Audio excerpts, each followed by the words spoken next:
we're live. But welcome back for another breakfast for dinner, as I like to call it. And today I'm really excited to be joined with another guest. Last week I was solo, but today I'm back with the guest. And today that guest is Dr. Victoria Hartmann. And she holds 2 doctorate degrees, including a Ph.D. in human sexuality with an emphasis on clinical sexology, as well as a master's degree in public health. I'm reading a bio to start this one. That's a new thing, but we're going to try that. Primary focus is forensic sexology and preservation of erotic artifacts, including the archiving of sexually explicit films. Her doctoral work centered on the effects of dark web and violent and explicit films. She authored the book I Love Dead People: Inside the Mind of Death Fetishists, based on her doctoral thesis, and has proposed a new theoretical framework for classifying paraphilias. In her later studies of serial killers in the Forbidden, the sexual art of serial killers, she implements an added element of inquiry to examine the darkest of minds based on her previous works. Serial killers represent an extreme endpoint on the wide spectrum of human psychology, an extreme which is difficult to imagine and impossible to understand. She is an expert explicit material evaluator, is the current director of the Erotic Heritage Museum in Las Vegas, and serves on the ASRI Advanced Space Life Research Institute Advisory Board. And wow, that is a rap sheet. And as you cornflakes joining today may know, we just had an episode on Breakfast Cereal released called, it's called right now, they keep changing the name, Sex, the Internet, and Serial Killers, and it's examining some of these topics. So Victoria, thank you so much for joining today. Would you introduce yourself for us and tell us a little bit about your background and how you got into what you're doing today? Thank you, John. You did great. I know I should shorten that. That's just so long. No, it's awesome. You tell I'm a little bit of an overachiever. Yeah. But anyway, so yes, my name is Victoria Hartmann. I'm the executive director of the Erotic Heritage Museum here in Vegas. I have been cumulatively with the museum for 15, 16 years now. But before that, my doctoral work was actually on necrophilia. And so I've been studying that topic for 20 plus years. Only recently, in the last 2-3 years, was I interested in serial killers. However, there was a lot of crossover from the studies that I was doing, and I am fascinated by the topic, and I was fascinated by your channel, and just was like, it was great when you reached out, and I'm like really excited to talk to you. Awesome. Yeah. So tell us a little bit more about this thesis on necrophilia. Oh boy. Because that is, as you said, there's some crossover, I can imagine. Yes. Yeah. But that's not one of those things when you sit down for dinner and someone says, "Hey, what are you studying?" Like, you're on a first date or something, or you're at the parents' place. I have to correct you on that one, because my ex, our first date about 3 years ago in July, he broke out his phone and was like, "Have you seen the pictures from BTK?" And I was like, "Cool." So that does actually happen on a first date sometimes. But no, actually, my interest in this topic started, well, that's a long story, actually. I think it goes back a lot further than when I got into college and discovered abnormal psychology. Because people have asked me, like, why are you fascinated by death and all this stuff around death? And I've thought about that, and I think I attribute it more to how I grew up. I grew up in Germany in the Cold War era during the 70s and 80s, and death was everywhere. We were constantly reminded about death and genocide and so forth. Like our field trips were to the concentration camps that still existed, and at the time they still allowed human remains to be in the ovens. So there's that. Our field trips to the movie theaters as 12-year-olds was to go see The Day After, which of course is a post-apocalyptic nuclear war movie. I mean, like, death was everywhere all the time, and I just got used. I don't know if I should say I got used to it or what, but it was just sort of always there hanging over my head. And I think maybe that made me comfortable with the topic because it was always in my face growing up. But when I really got interested in pursuing this as an academic pursuit was my first year in college, when I took psychology 101 and the section on abnormal psychology. I don't know how to describe the reaction I had when I broke open the book that day and was looking at that chapter, but it was like a lightning bolt. It just hit me. And I was hooked. It was just the weirdest thing. I was hooked, especially the section on abnormal sexuality. I was like, oh, I have to learn everything I can about this. And it became almost, well, I think it became an obsession because I'm still studying it to this day, right? Yeah. And I remember, like, I think it was my third year undergraduate, I had a professor who had a PhD in communications, and she brought me into her office and she was like, I know what you're planning on studying, but just for your career trajectory to like maybe mainstream you a little bit and maybe not have you deal with so much stigma in the university system, how about you do your doctoral work in communication? You're literally the only student in 20 years that's aced this class. And I just went, I can't. Yeah. I'm fascinated by this. And inquired with a number of different graduate schools, and they all said, well, we'd love to have you, but not this topic because because I think a lot of it had to do with the fact that universities get government funding, right? And this is such a fringe forbidden topic that they were just like, no. Except for the graduate school I ended up choosing, which was in San Francisco. They were like, you know what? We don't know that we've ever heard anybody studying this in the 30 years we've existed. So we want you, and we want you to do this work. And that's where my academic career took off. And I haven't stopped studying it ever since. And that initially, so you're talking about necrophilia, right? Yeah. Yeah. So how do you start studying that? Like, so you get this, they accept you here in San Francisco graduate school, and what are the next steps? Like, what do you do? Well, so part of that work was specifically online communities, right? So people people that had always tried to figure out what was going on with them. Right.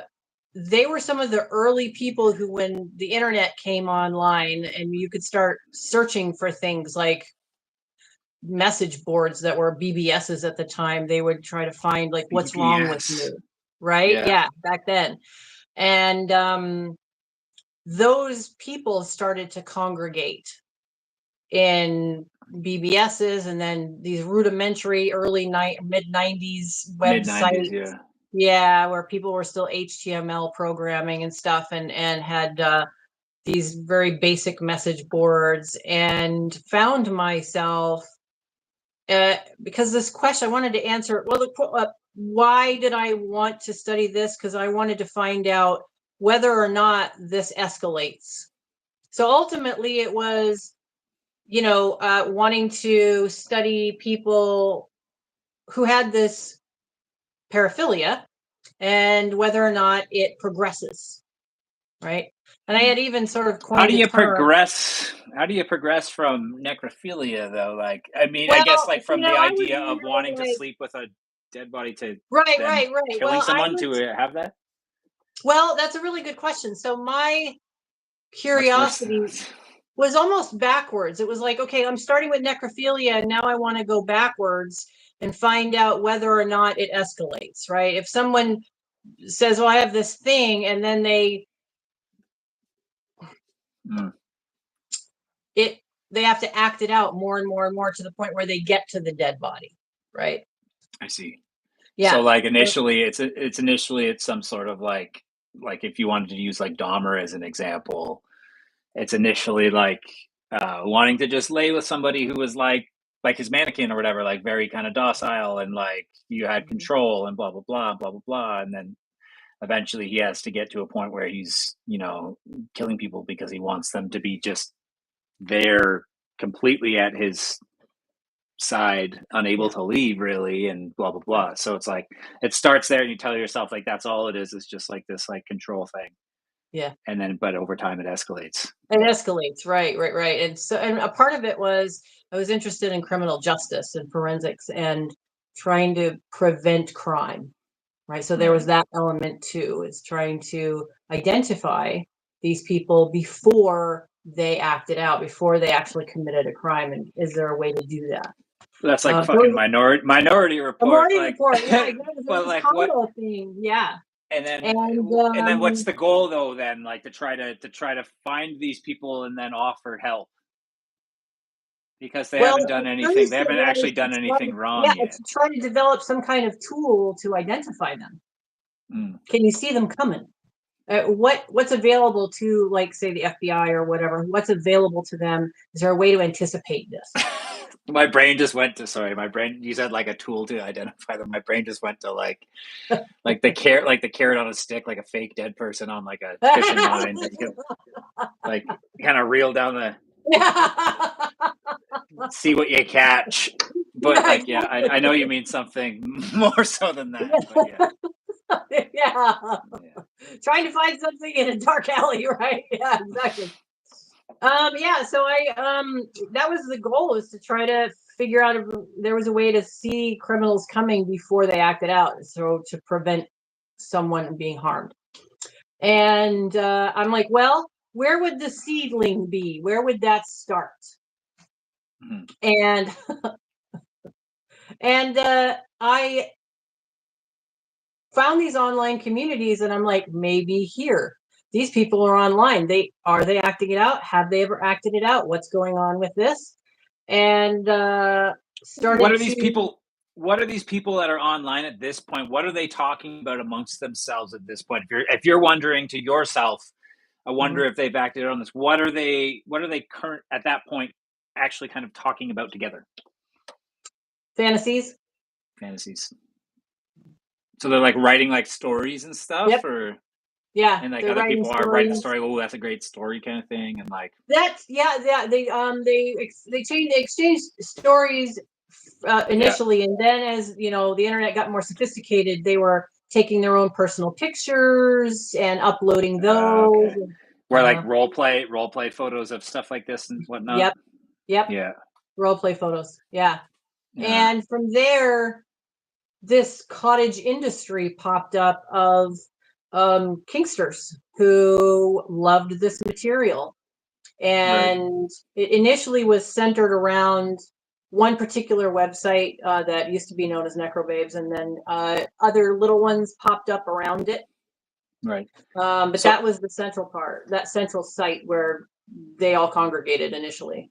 I want to talk about necrobabes for sure in a second. But so my mind initially again goes to like, okay, so they're doing role play and like getting their photos, but everybody's still in a photo. So are they doing stuff like at this point, like painting the face to make it more like seem pale or things like this in order to kind of achieve this look? Or like what do you do? Because I mean, if you just lay still in a bed, take a photo, it's just like Right. That's a really good point. So a lot of different things. They would use props, fake blood sometimes. okay, yeah. Yeah, a lot of props. One in Props like what? particular. Like a shovel? Like it's Well, like I mean, rope.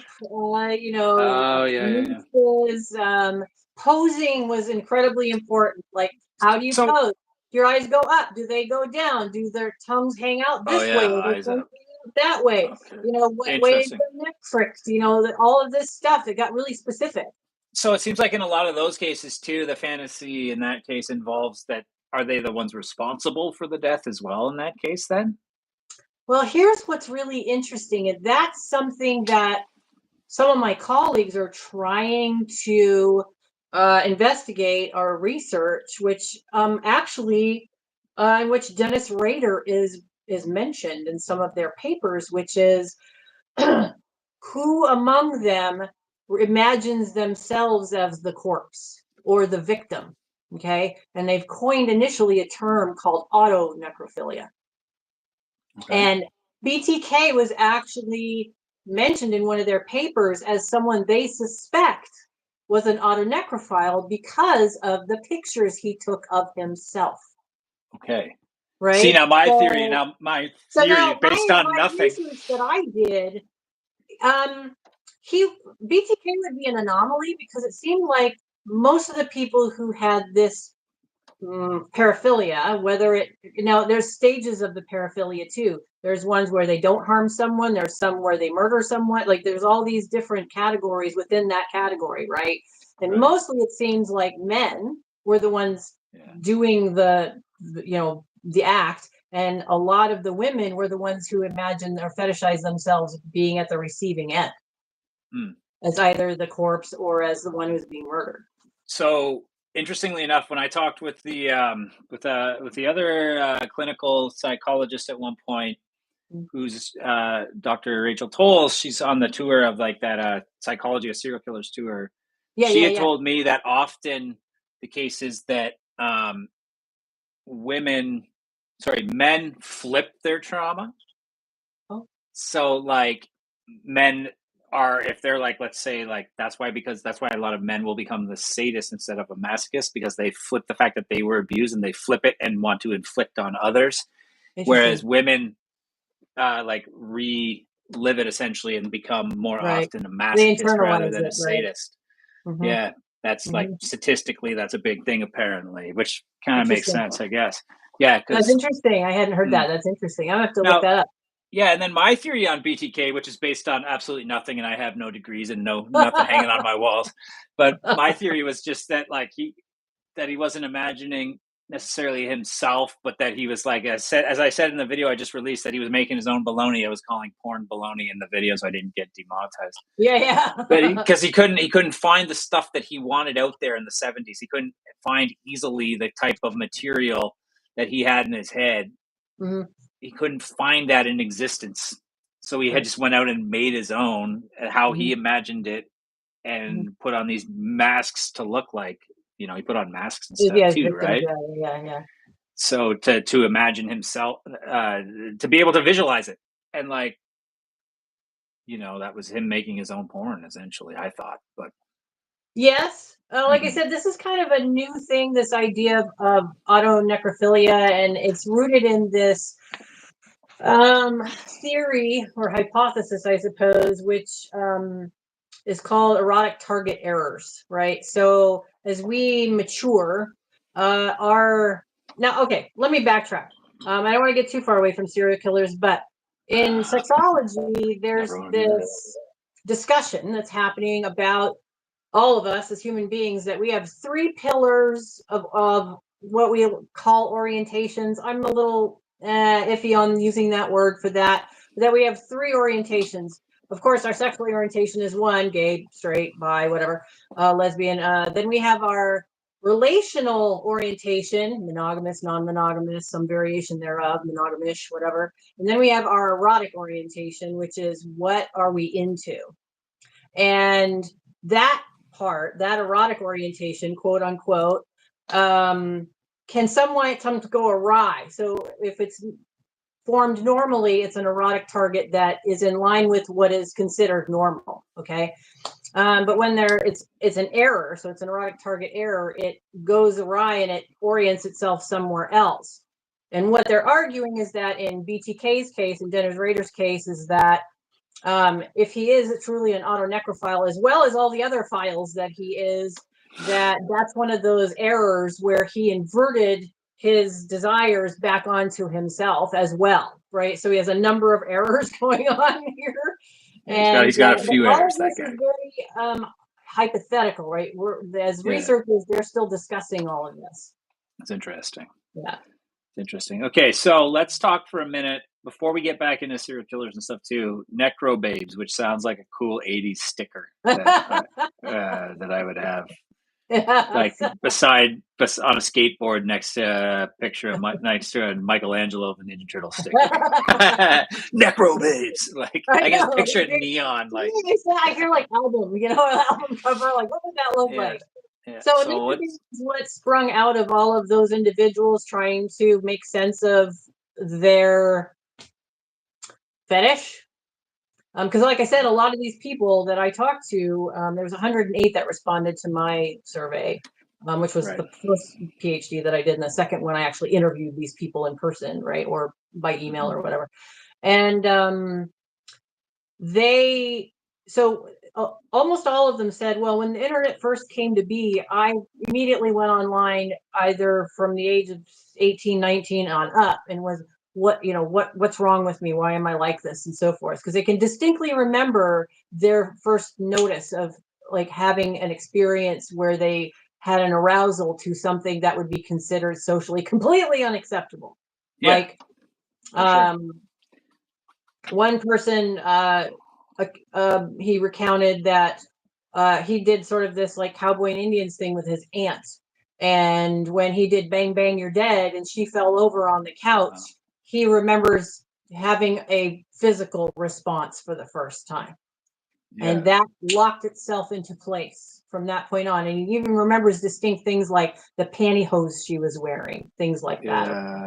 So and then he probably has to like, people like congregating, they ended up finding each other, and those message boards and so forth ended up costing money, and they all get together and created this umbrella site called Necrobabes. Within, many viewers might be familiar with Cannibal Cafe, where Armin Muse found his victim. Okay, so they all congregated under this moniker of Necrobabes, and it ended up becoming a number of other things like Hypnobabes and Chlorobabes and all these other things, right? But it was primarily people finding each other and trying to make sense of why they were into this stuff. Yeah. Why they were oriented this way.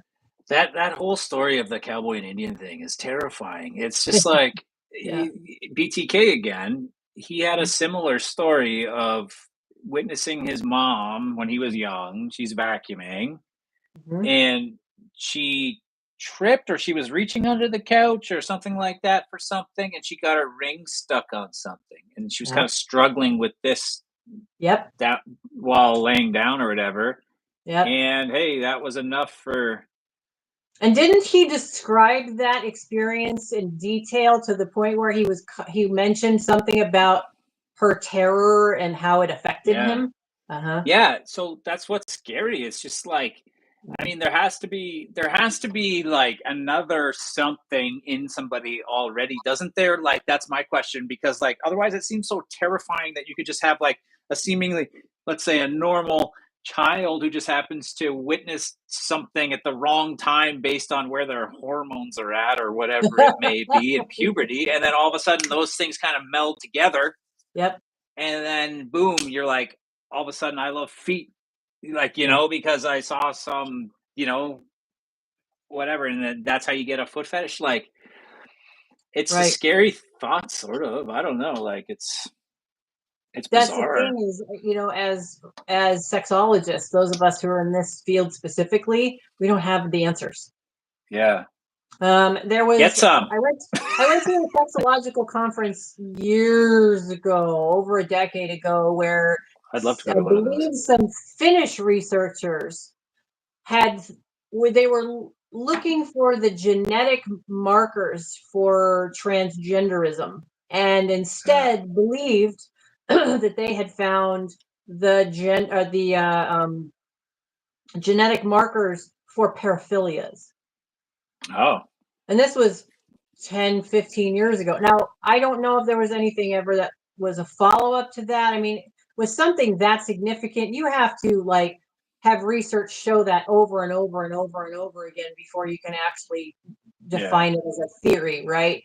So I don't know whatever came of that, but as far as I know, at least from the papers that I'm still reading, there's nothing for us to really grasp onto in terms of its origins, and just like the story you told about BTK, that was what I found with a lot of these origin stories with the people. You know, another one recounted playing not Cowboys and Indians, but some other one of the female respondents, right?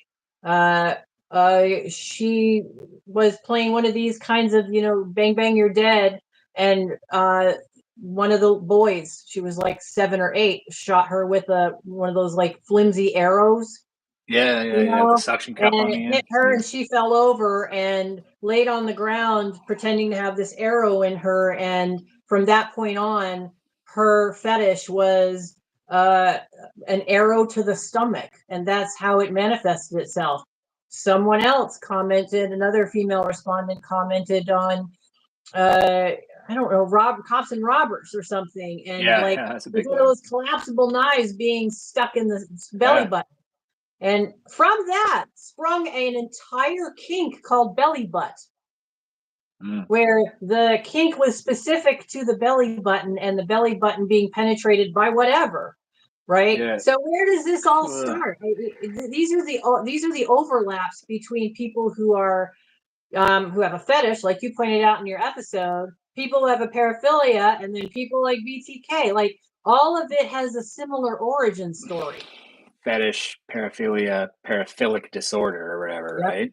Yep. So like a fetish being, as I understand, a fetish is something like I said in the episode, that it's kind of like an extra spice, or it can be. It's like you don't need it to feel satisfied sexually or whatever. Like it's like an extra spice that you can add here and there, and like, ooh, I like that. That's nice, cool, something a little different. Woo, spice it up. Whereas a paraphilia becomes the thing where it's like you kind of need that thing in order to get off. Like you need it. You have to have that. You're not interested in just like standard like sex or something anymore. You need this thing. Otherwise, you're either got to be thinking about it in your head or doing it in order to get there. And then a disorder is when that paraphilia that you need also harms someone else or has a negative effect on your normal life. Right. It's defined by how much distress it causes. Here's the thing, though, and this is what I just, in my own journey, discovered as I was writing the second book, is, for instance, Ted Bundy, okay, who is a monster. Douchebag. His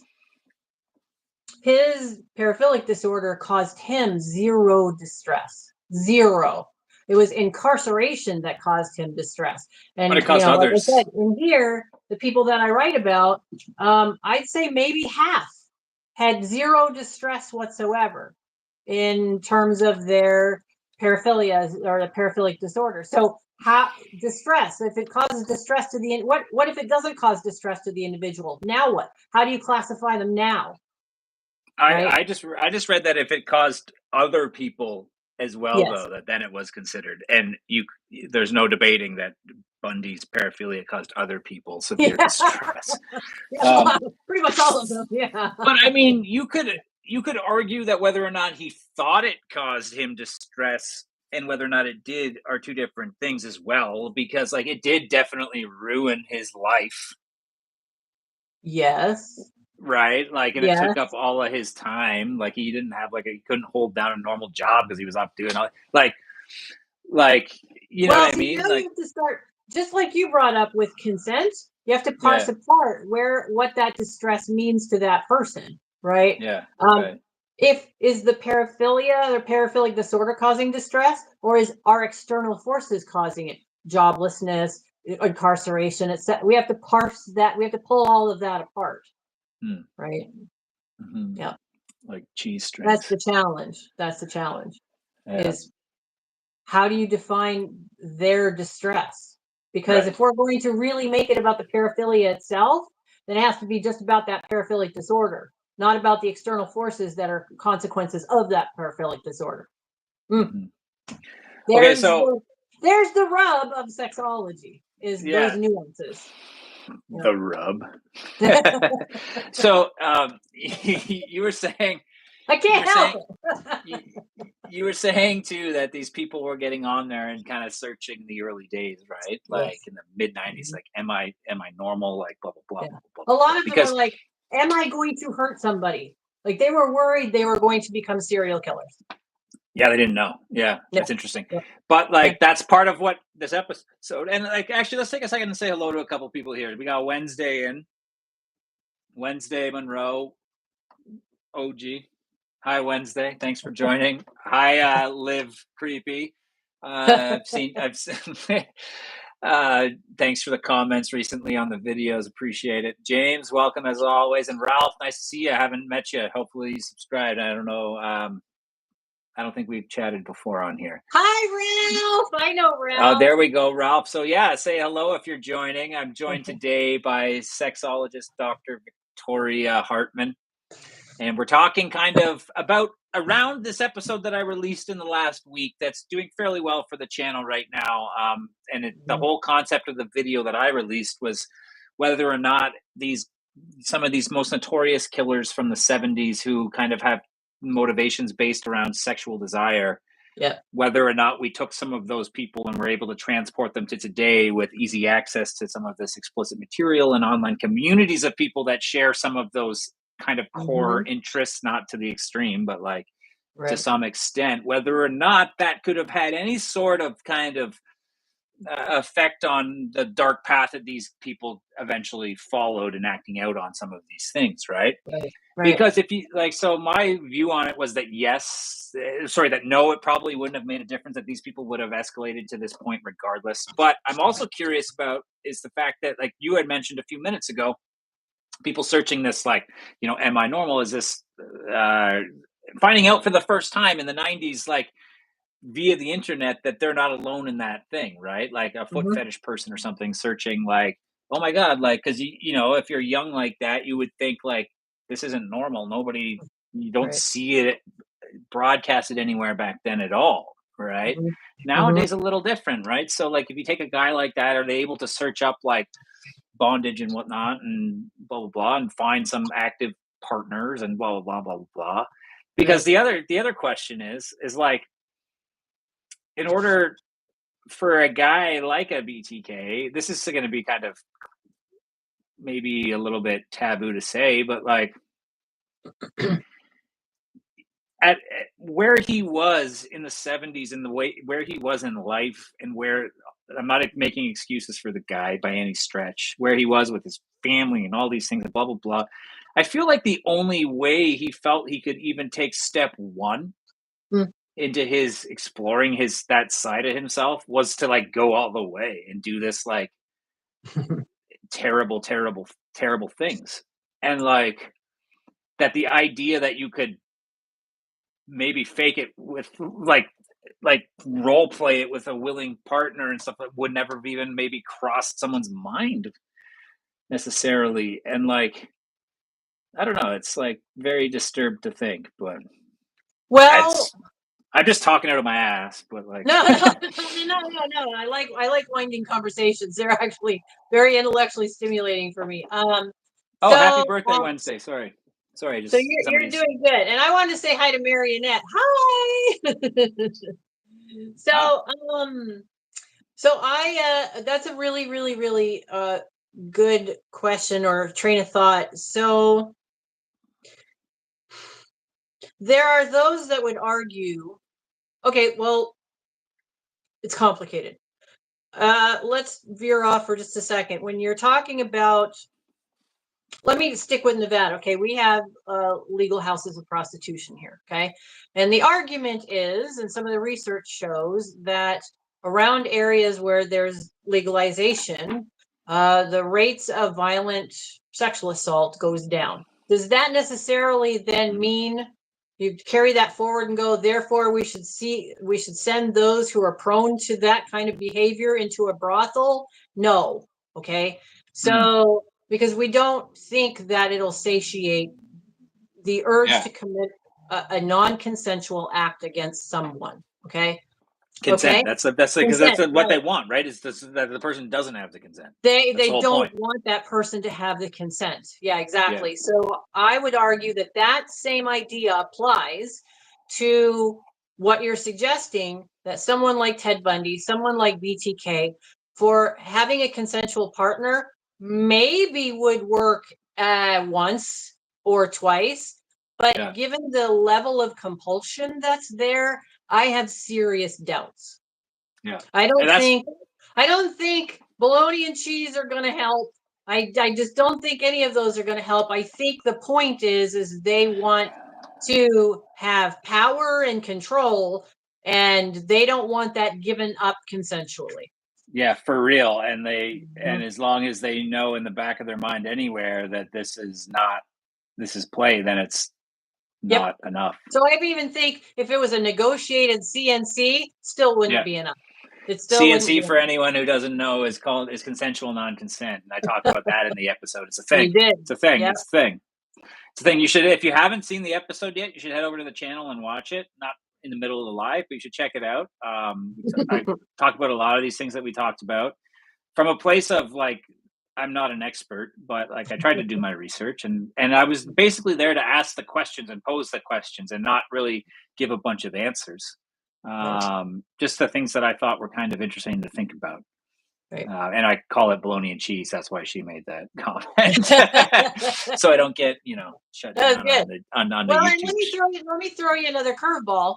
Yeah. And I'm trying to think of his name right now. I'm reading it at the moment. It's a book called Long Haul by Frank. Yeah, that's. Oh no. Okay. Yeah. You know what I'm talking about? I was going to say Robert Rhodes, but no, I don't think No, that is that. I have the book is actually literally in the next room. But you were asking a question previously in a previous episode. Where did they all go? Yeah, where all the circles go? The long haul truckers. Okay. Yeah. Yeah, They all got trucker licenses. Detective Frank, there's roughly 450 active serial killers in the United States. They're all in the COVID convoy in Canada. Yeah. Okay. So, so let's look at that and the high availability of the kind of material that we're talking about here. Guess what? They're still out there. Yeah, and I mean that was my kind of like end point in that episode too, on where all the serial killers go. Was, guess what? They are still probably out there. They're probably just getting by undetected to an extent. I did an episode fairly recently on Robert Rhodes, and he was a long haul trucker. He was called the Truck Stop Killer. That was his name. Right. And when they captured him, they finally caught this guy like literally in the act. And only after they had him in custody did the whole thing fall apart. They were never out there looking for a serial killer. There wasn't, oh, we're after the truck stop killer. Who is this man? With like nothing. So it was only after they caught him. There was no task force, nothing. So it's like they had no idea that there was an active serial killer until this guy came in and started admitting to these things. And then they would like check him out. And sure enough, right? And how many cases are there out there like that? Right. Like just undetected, especially with the long haul guys. They're picking on these people that are vulnerable at different truck stops across the damn country.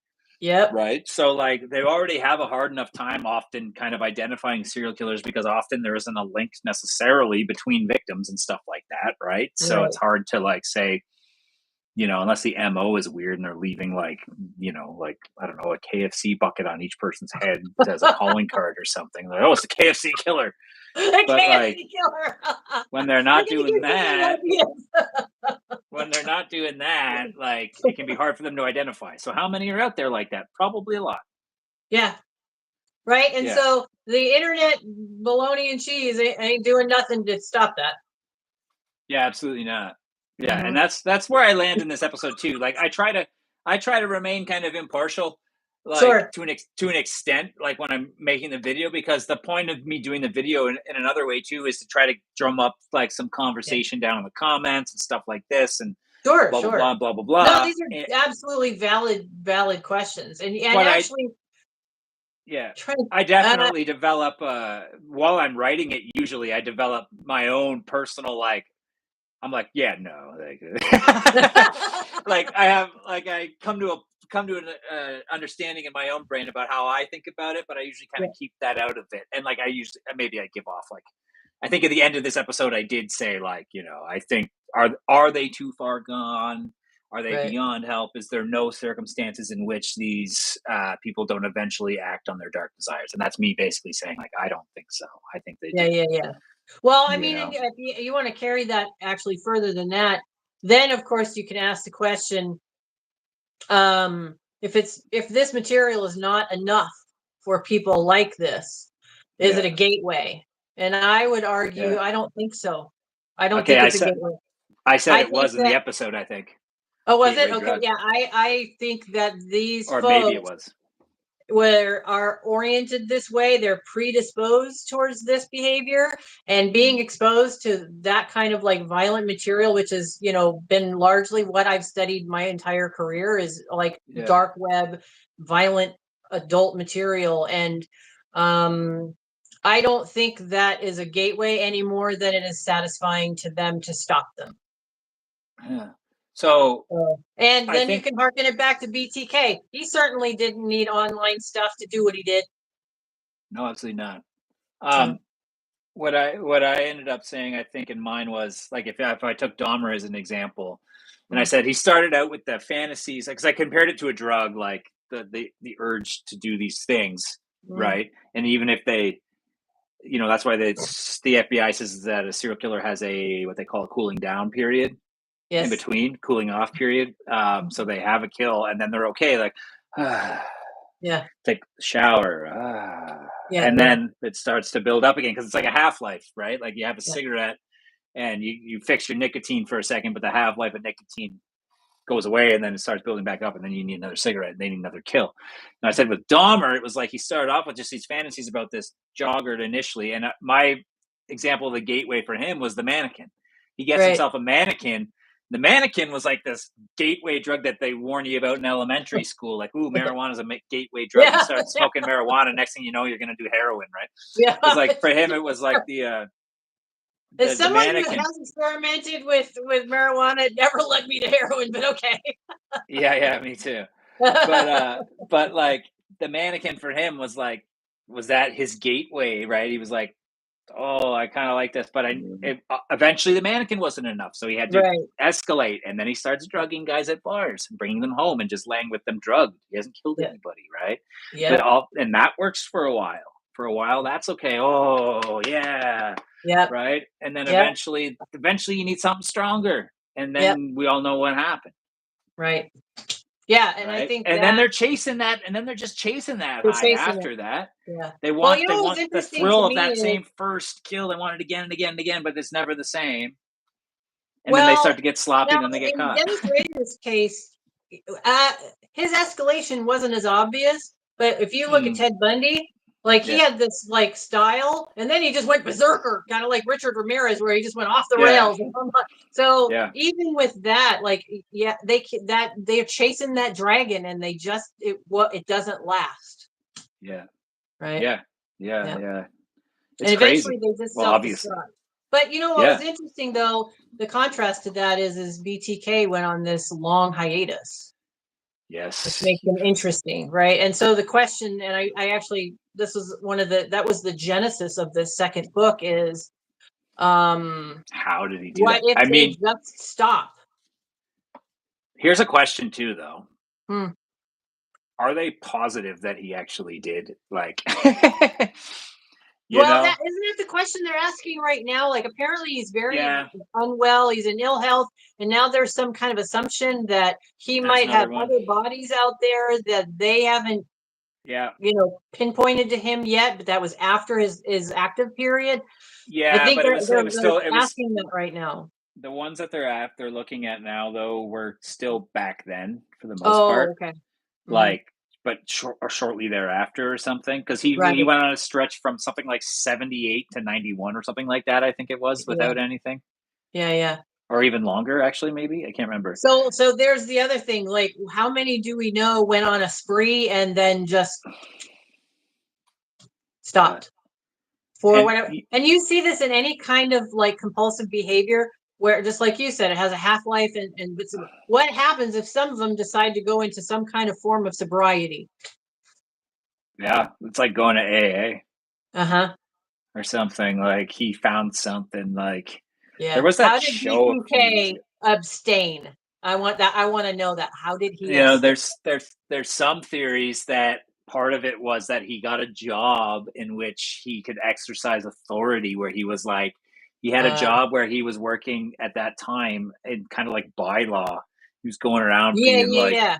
I heard that people your said he was a grass real is this jerk long. about it Your too. grass is too long. And then he would like slap a fine on them and He then was go on home the and like HOA. probably jerk off over the fucking length of a person's grass later that night. You know what I mean? Yeah. Oh, I told them. Like, that's how fucking desperate for control and power and all that, right? It's crazy.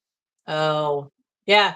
Like But I those are doubt, the like, ones how that could I'm that have been particular. enough? How could that have been enough in comparison, though, Exactly. right? I don't know. That's what, see, to me, BTK is actually kind of boring, especially with the whole cipher stuff and all that, where he's just like, whoa, try to figure out this puzzle. And I'm like, right. But this other stuff with how he managed to just stop, like, that's what I'm more interested in is There's how other, did he stop?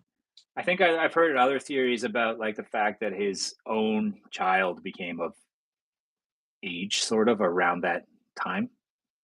And like that might have changed some of his outlook on things a little bit somehow. Maybe. Well, one of your viewers actually just a perfect question. What if he just got too old? But he didn't because he came back. But he did come Yes, back. He but came back as he because got people had older, forgotten about him, right? well, that yes.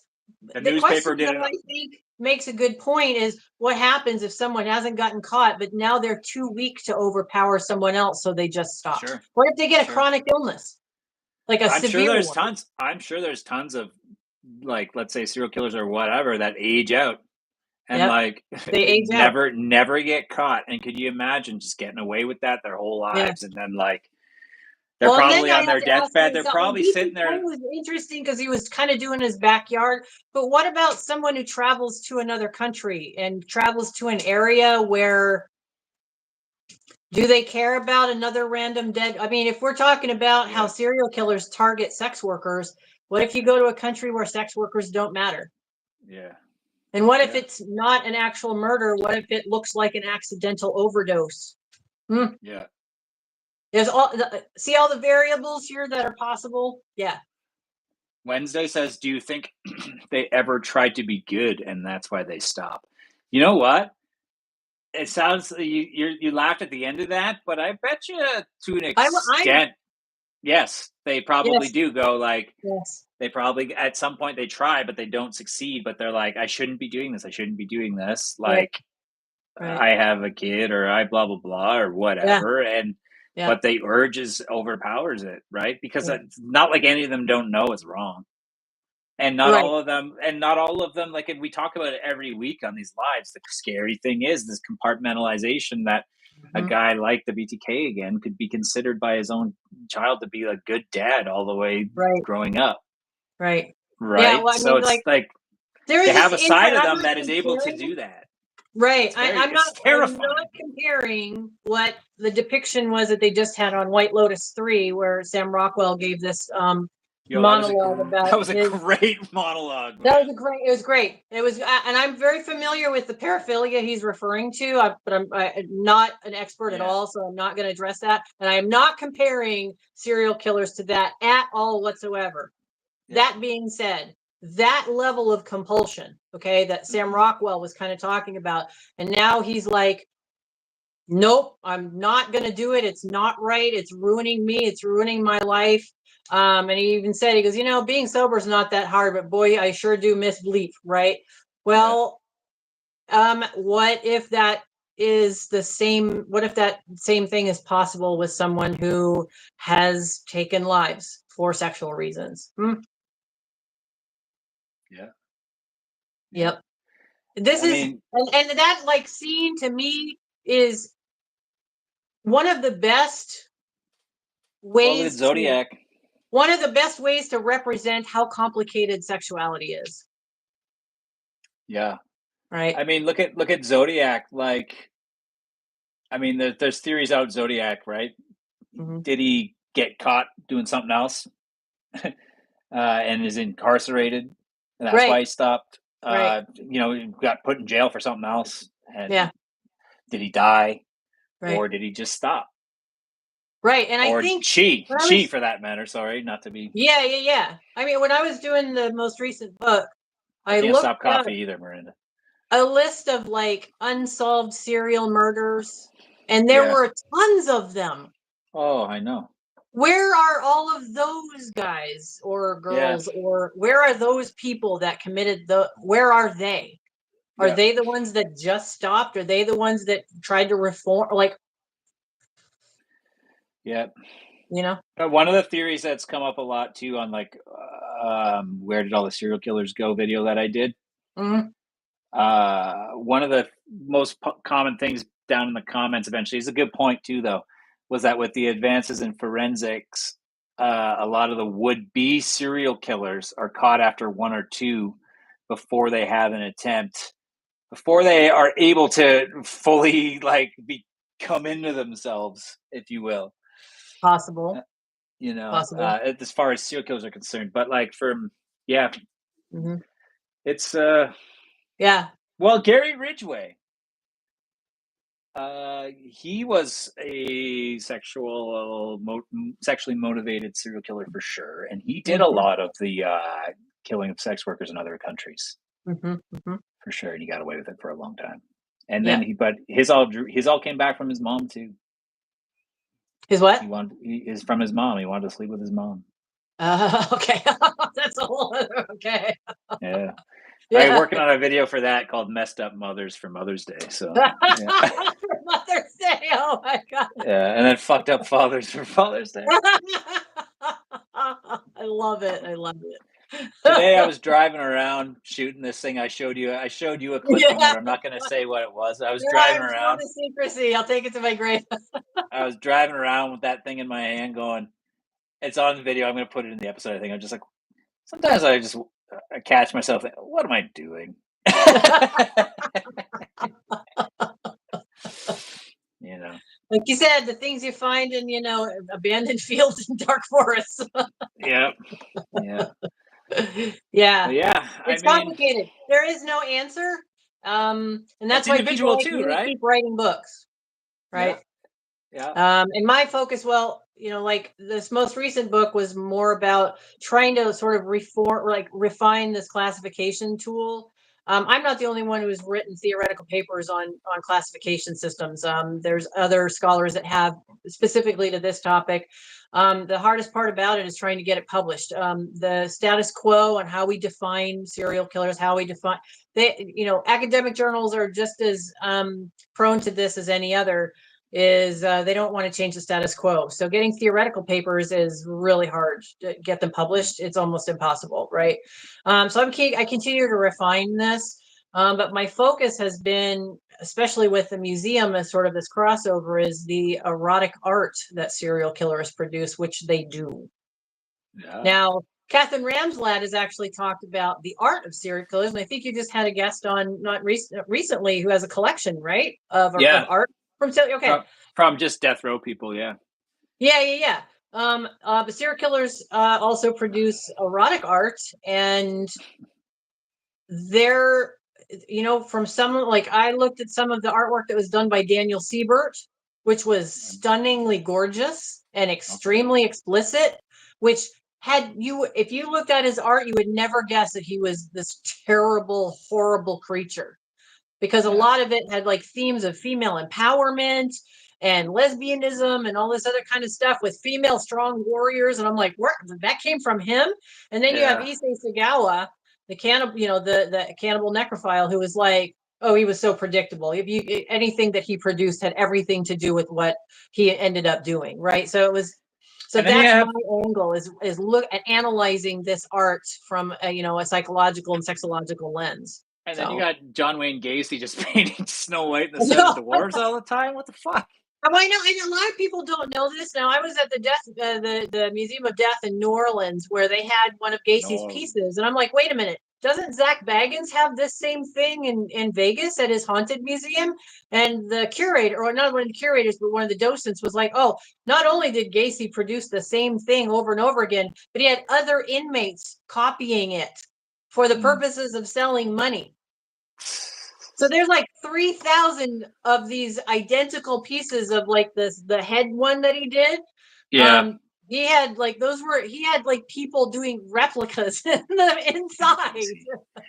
I just Yeah. met with I just met with Gacy's lawyer Ah, like 2 weeks ago, maybe.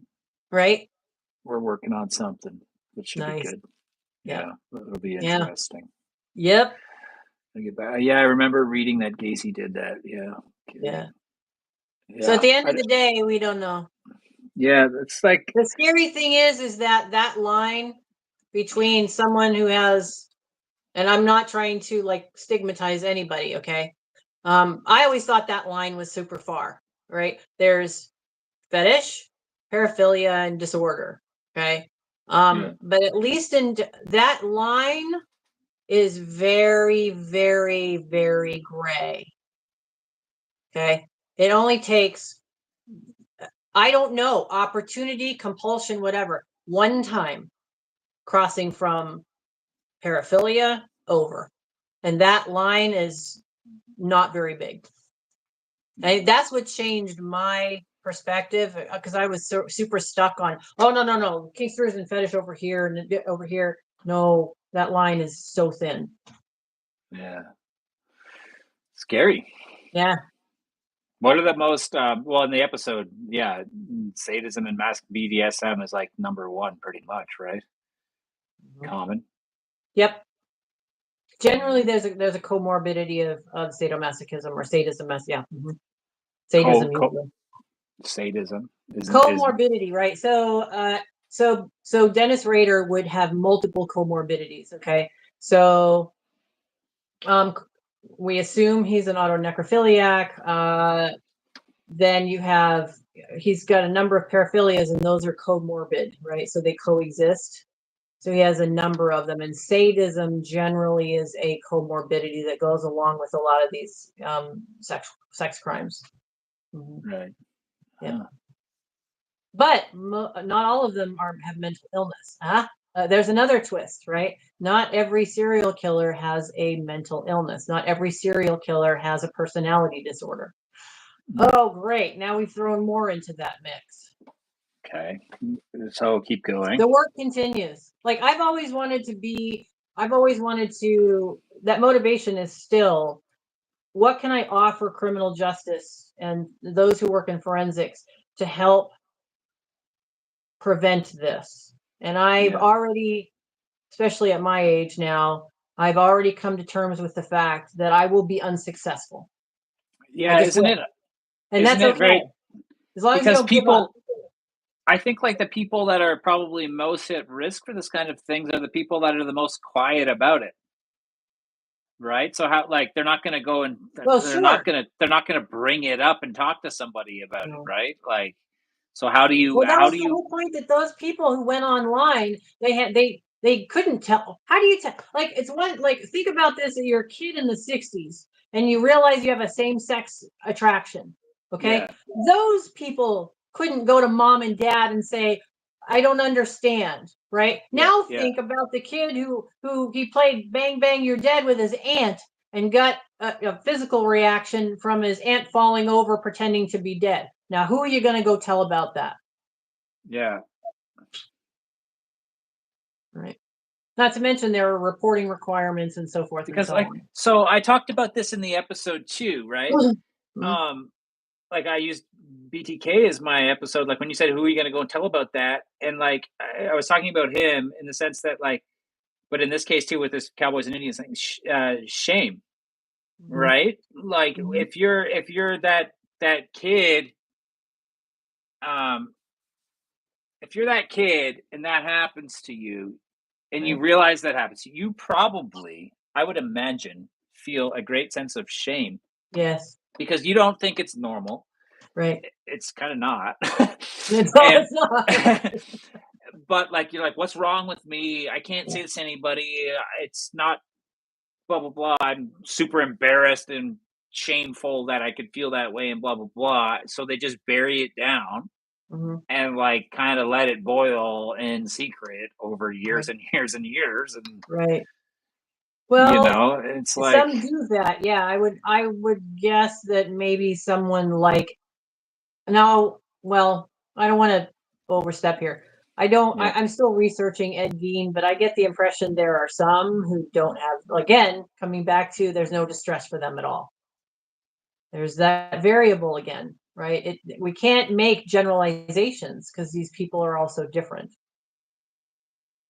Yeah. Okay. My So professional opinion is that generalizations make it more difficult for us to keep an open mind about what all is possible in terms of the psychological makeup of these individuals. sure. At the end of the day, it's going to be case by case, individual by Case by individual, case, right? right. So Yeah. But I actually, mean, then let what's the me point of like rephrase that. I think, yes, you can make vague generalizations, but don't get locked into them.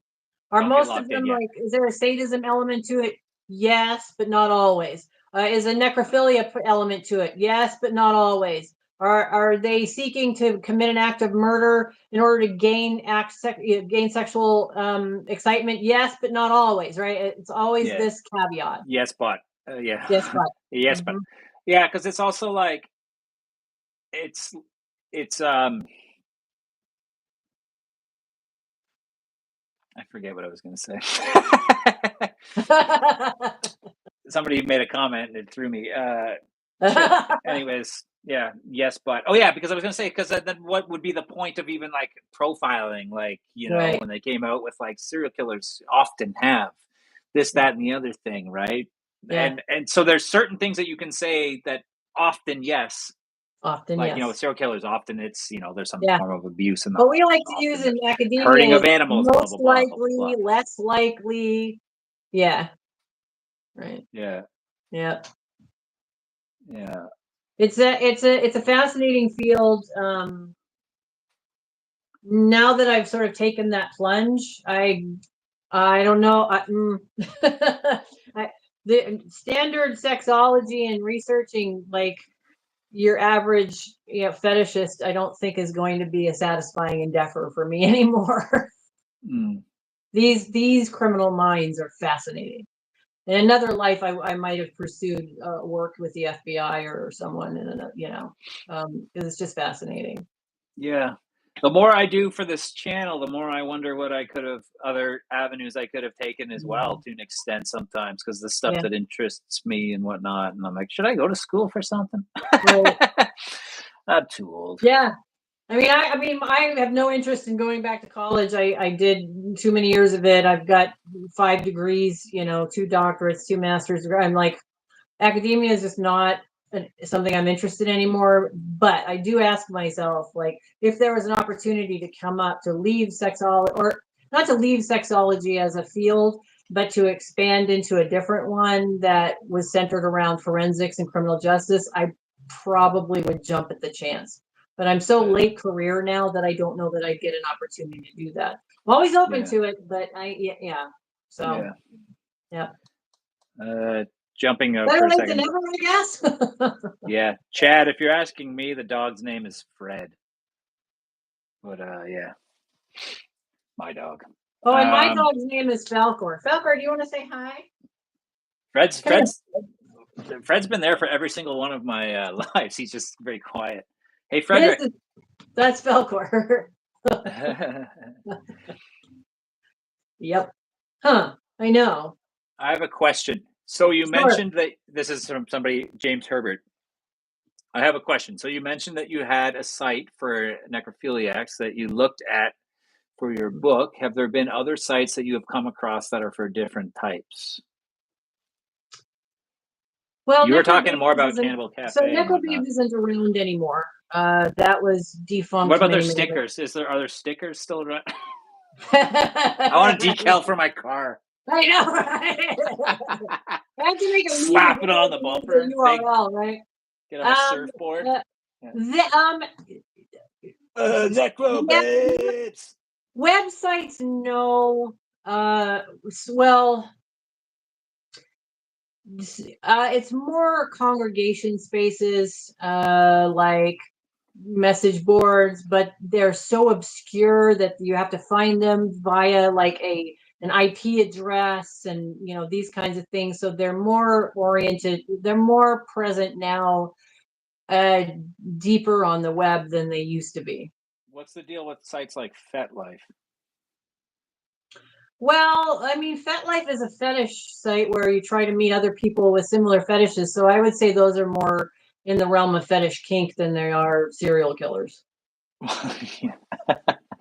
Yeah, I said that in the episode too. I was like, listen, I'm definitely not comparing these, and I'm definitely not trying to scare anyone away from Yeah. I mean, safely there are engaging definitely in. just people who have a kink around death. Hey, like Twilighters, okay, vampires, Or just it's just a thing, right? Or And safe like God culture is consensual full of BDSM and like stuff. fetishizing death, right? So yeah, same with like BDSM and all that. There's plenty of safe, sure. I'm assuming, yeah. Well, and you have, and again, I'm not advocating for this because it takes a lot of care. But there's extreme BDSM, right, which includes breath play and all that kind of stuff, which has death playing with it. So, but those are, again, we come back to what is consent. And there's some people who like the auto thing too, right? Yep. Which is dangerous. Very dangerous. But David Carradine found that out. I was going to say, I am Kane. And the guy from help you. NXS, right? Okay, Kung Fu. Try David not Carradine. to do that by yourself, please. No, it's ridiculous. Yeah. Well, I mean, so dangerous. Yep. Yeah. David Carradine. He was I used to love that show, man, when I was a kid. Yeah. Kung Fu, the legend continues. He had the whole deprive my brain of oxygen thing. Yeah. Yeah. Yeah. And so I don't want Bill to from Kill Bill, right? Yeah. I don't want to kink shame anybody. If you have a death fetish, just do it consensually and with safe partners, right? That's it. There's nothing inherently wrong with having a death kink. And serial killers aren't going to be satisfied with a death kink, at least in my opinion. Yeah, no. So, Yep. The OG Kung Fu is the bomb. I didn't really watch the OG one. It's a little before my time. I should revisit it now. It did have the ancient one, I believe. Oh my God, your dog's freaking out. Yeah, she heard a motorcycle. Sounds a lot scarier than she is. She's 7 pounds of rabid Doberman. Yeah, this friggin' beagle is the loudest guy on the block. Yeah, she'll go after German Shepherds, and I'm like, you're going to be lunch, so stop. My neighbor, this is off topic, but my neighbor had a bulldog, and the two dogs were enemies on either sides of the wooden fence, right? Yeah. And he's just sold his house and he moved. And I was like, okay, here's our chance. Fresh start. Hopefully the new people don't have a dog. It'd just be great if they didn't have a dog. Sure. They have a dog.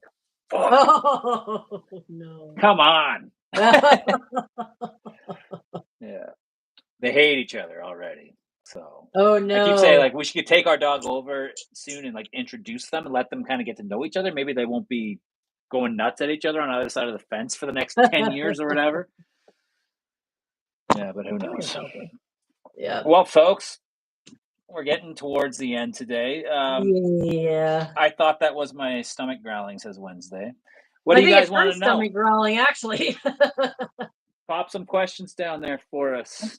Yeah. What do you want to hear? Do you want me to play some guitar? Do you want me to do a dance? I can juggle. You know that. You guys, I haven't juggled on the channel yet. I have a lot of talents that the channel needs to make use of.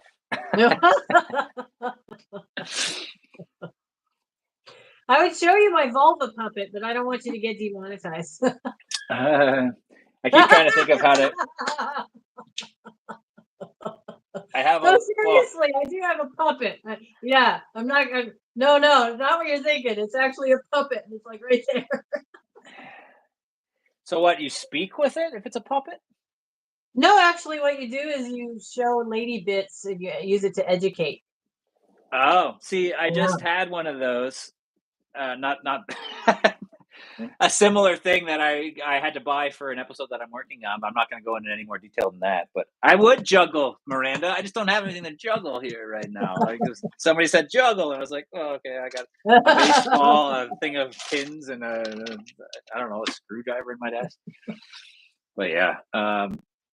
So stop it with saying people have seen my vulva puppet. I don't show it off that much. Well, maybe I. Okay, never mind. Yeah, she's always flashing the vulva puppet any chance she gets. A good juggler can juggle with it. I can juggle anything. You guys are starting to get on my nerves. They're calling me out on my juggling. See Josh juggle his balls? Yeah. Should I juggle these 3 cacti? No, we're getting way off topic. These fucking IKEA cacti. Anyways, I like to get off topic, but not to the point where I'm just searching my basement for things to juggle. Wow, what good content. Yeah. Juggling shit. I can juggle, but only balls. I want to know from the viewers, like in the chat, what are some of the your kinks, some of your fetishes? I wouldn't ask them that much of a personal question. No, I was so, who out there wants to? Anybody out there dug up a corpse? Like, what's your favorite serial killer show? Not Josh, obviously, but I mean, like on like network television and stuff. Like everyone's gonna tell you Mindhunter, and if they don't, then they should just fucking get off it. It's the only good one, really. Okay. Well, I don't know. Mindhunter's by far the best in my opinion. So now you can say something else, and I will. Favorite serial killer, yeah. If anybody else has one, please pop it in the comments, and I will berate you. Will and Grace says Ralph. Mindhunter is great. You know what? I saw this. I just watched a movie. It was like actually a few years ago. I watched it. It's loosely based on BTK. Actually, I think a lot of people hadn't seen it. It starred. I can't even remember the name, so it's going to be really hard to. I can explain it. It was about a Cub Scout leader dad, and his son starts to think that his dad is maybe this infamous serial killer in the town. Oh. And it turns out that he is. Oh. And the kid finds the stuff in like this crawl space and all this. Has anybody seen that movie? If you have, put it in because it's really good, actually. I liked it. Yeah. James, what was it called? Somebody Google it. It was called like the something murders or something like that. Clover Hitch. That's it. Yeah. Clove Hitch. Sorry. The Clove Hitch killer was the name. It was good. Right on. Yeah, I just saw the maybe 6 months ago. I saw the Catherine Ramslad's 3 or 4 part documentary on BTK that was based on her book. And is that the one, Confessions? A phone conversation? Yeah, I think so. It was like on A&E. I can't remember. Whatever. You know what was interesting for me is, like I said, he wasn't all that. I guess I always got he was a criminal mastermind and major stalker and everything, and you'd hear him talk, and he was like saying things like "my hidey holes," and I'm like, "What?" Yeah. I was like, he can't even spell. He can't even fucking spell. He's sort of dirty a little bit, you know. He's not that smart. No, he's not very smart. He can't He's definitely not. He wasn't a criminal mastermind either. No. He would love for people to think that. He almost got busted, by other people, like a bunch of times. Also, you're doing your crimes in the fucking 70s, pal. But he would have been caught in like 10 seconds today. I know. Like the guy fucking it's right in his backyard practically. I'm like, wow. I'm not gonna bring up the floppy disk again, but you want to talk about a dumbass? Like, come on. Dahmer versus Gacy might be the best one. Yeah. I have a review on that film. I'm sure you've seen it, James. Like, I should read. I couldn't believe that movie was wild. I mean, that's what it was supposed to be. It was supposed to be like this zany, stupid thing. But yeah. Jason versus Freddy. Yeah, except times 10, way worse. Yeah. There's a scene at the end where Dahmer fights Gacy. Oh God, really? Yeah, it's like a B movie to the max. Wow. I've heard of that one. Yeah. It always comes up when I'm like, I hop onto my computer some days and I start to type YouTube and I type you and I hit enter and it doesn't go directly to YouTube. It goes to Google search and that show comes up. Fuck, I'm in YouTube. Right. Yeah. Okay. You gotta go outside. Speaking of Geen, there's that new show coming out, or the new season of Monster, which apparently I may get early access to Ooh, nice. be able to actually make some reviews that come out right away. Yo, Right the on. Zodiac movie is the best movie, and you know why, Miranda? I'll give you one guess why it's the best one. I'm so excited for that. Yeah, the Geen thing. Yeah, it'll be interesting, right? Although, like as I've said, I haven't even seen the Jeff Dahmer monster one. I feel like Yeah, since I I haven't seen that started one either. doing since I've started doing this channel, especially, my appetite for true crime stuff outside of what I'm already doing is like Yeah, gone. Like, yeah.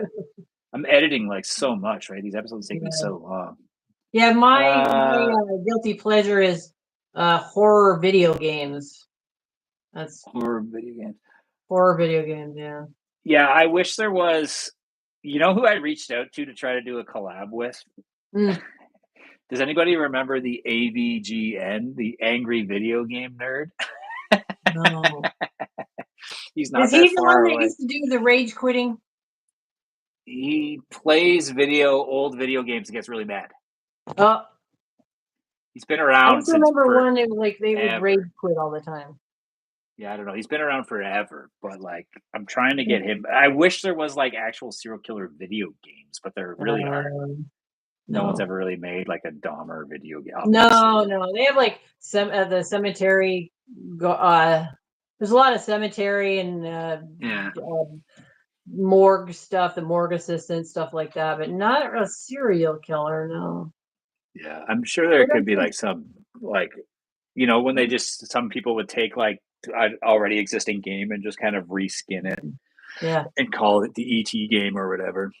I can't leave here. Yeah, so Miranda, in case you didn't answer, I don't think. But the reason that the Zodiac movie is the best is the same reason that Mindhunter's the best. It's David Fincher. Yeah, I think Baudelaire said that. Yeah. Fincher, yeah, because he's an amazing director for the most part, right? And he did both of those, that series and the film Zodiac. And because Zodiac is it's a psychological movie. That's what's scary, man. That's what's scary about serial killers. The ability that they could get into the psyche of the entire, in this case, city of San Francisco. Yep. During the Zodiac hype and all of that, and like terrify an entire city because nobody do. knows who it could be next or whatever it may be, or he You know, threatened the school they buses look and like like, you and I. Yeah, they look like you and I. Yeah. yeah. Yep. Yeah. David Fincher really hasn't had Alina. Welcome. I don't know if you've been here long, but he really hasn't had a misstep. I mean, he said, well, that's not true. I actually personally wasn't a big fan of like Dragon Tattoo. Now we're getting off topic. You guys gonna get me off topic? Bring up movies for 2 seconds and I'll go off. I wasn't a huge fan of Dragon Tattoo, his version. What else didn't I like? Panic Room gets a bad rap often. I think it's okay. It's not his best. Alien 3, the Alien films in general, it's like my favorite franchise probably. And he did Alien 3. It's his very first ever film. And he doesn't like it. It got taken away from him by the studio and all this. See, my favorite ones are Sam Raimi films. Okay, yeah. You know what? I don't watch horror movies. I love them. I love them. Everyone always freaks out like, you don't like horror movies? Sam Raimi. I like Spider-Man. Spider-Man 2, and Spider-Man 3. That's Sam Raimi. And I like the just weird, bizarre. You like Evil Dead, right? Evil Dead, yeah. Never seen it. Yeah. Yep. I've never seen like. And I'm the weirdo who likes it with the commentary on because the way that they use the camera angles and the jump cuts and everything, I'm just like, wow. Yeah. I was really inspired by them. Yeah. Yep. Okay, Chad Boulaire says it's true. One of my favorite scenes in Zodiac is the phone call, that goodbye from the alleged killer. Goosebumps. The scene where they play up that what's his fucking name? I can't remember. Merle Allen? No, not Merle Allen. The guy I can't remember the character's name, sorry, but like the guy that they think is him, and he does a great job of being creepy when they go to his house and that, or when Jake Gyllenhaal goes to the house. Yo, Jaws. I rewatched Jaws recently. Awesome. Jaws is like my favorite movie, probably. I know that's a cliche favorite movie, sorry, but Jaws is awesome. I was going to do a whole episode on the shark from Jaws, get him on the cereal box and everything, and Man, as if he was, because like a serial killer. That shark's a serial killer for sure. Yeah. Jaws is one of my favorites. Taxi Driver is one of my. I have very cliche favorite films, but Jaws, Taxi Driver, Blade Runner. I have a whole collection of these weird, obscure 70s like sexploitation films that I really liked. Especially some from like Italy, that era. They were just so weird. You should watch my DVD, and I don't even have a DVD player anymore.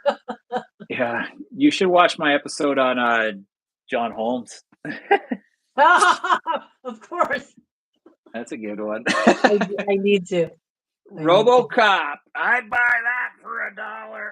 Yeah. RoboCop to me was like, it was a good movie, but oh my word, it was so violent. Yeah, the person who like writes about serial killers, when I saw RoboCop, I was like, ah!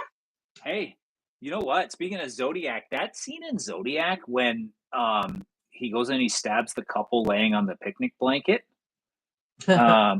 I look away for that scene. I think it's like the most graphic scene I've ever seen. Like I don't know why it seems so. It's so well done. It's so real that it's so disturbing. I can't watch. One of my first horror movies that I ever watched when I was young was Alice, Sweet Alice, and starred Brooke Shields. Oof. And it had a bad ending, so you didn't get that relief at the end, and it was just like I can still see it in my head. Like it was, oh God, it was Jesus. Yeah, it was intense, especially for someone who was like 12 at the time. Yikes. Yeah, for sure. I remember seeing. I wasn't supposed to watch Terminator 2, and my older cousin put it on one day in the basement. We were at my aunt's place. Yeah. And like I just remember that I've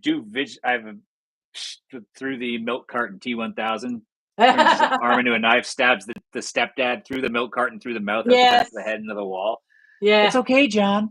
Yeah. Ralphie's fine. Yeah.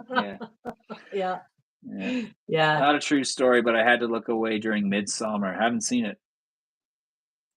Yeah. Melina says Italian films can be so disturbing. Yes, they are. Yes. So can Italians. That's what makes them so good. Yeah. Oh, one of the most intense films I've ever seen actually starred Monica Bellucci. It was called Irreversible. This movie was messed up because it started at the murder and worked its way backwards.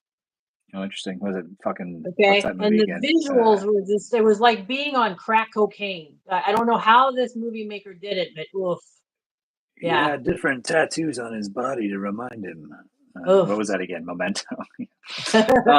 I saw somebody had mentioned it up there. Shit.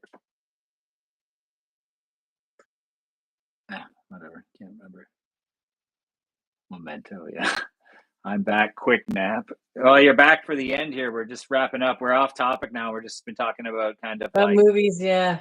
Movies, but that's a great topic. Great topic. Yeah, I mean, my little one here, she's looking at me like she needs to go out the door, huh? Yeah. Do you? All right, folks. Well, we're going to wrap things up then. This was fun.